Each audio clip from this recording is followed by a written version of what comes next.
Uy, mayi, matumba na. Ala, sige, tungtong, laro malinggak na. Guys, yung mga kasama kong mga bata dito ngayon, mga pasaway ha. Wala ang magawa no kasi sasalit talaga sila. Sumasama talaga sila sa ating paggala-gala dito sa Kabukiran. So, yun po ay talaga nga namang hi dong! Kasi guwapo sa location dong. So, ayun nga guys, nandito pala lahat guys ng mga materials na sa loob. Oh. So, hindi lang maklaro kasi medyo madilim sa loob. And yeah. Yo yo.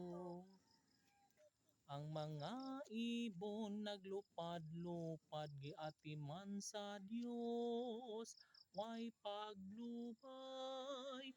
Ang mga langgam naglupad-lupad timan sa Dios, way paglupay. Aw kaguol, tiksoon ko. Ang mga dahon nagkalupad timan sa Diyos, way paglubad.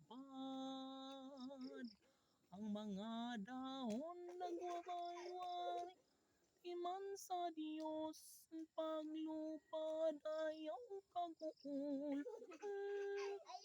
Igsoon kwa. Ang mga puno nagtindog-tindog atiman sa Diyos, way paglubad. Ang mga puno naglupad-lupad, ayaw kaguol. Igsoon ko.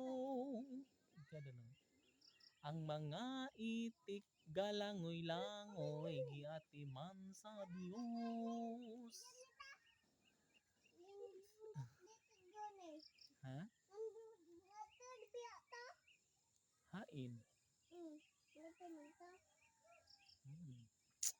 So, guys, gusto ng mga bata guys yung kanta na yun no? Kasi sige na, ang samay mo gusto isda? Isda? O sige. Ang mga isda galangoy-langoy giatiman sa Dios, way paglubad. Ang mga isda galangoy-langoy, ayaw kaguol. Igsoon kwa. Diba? Perfect.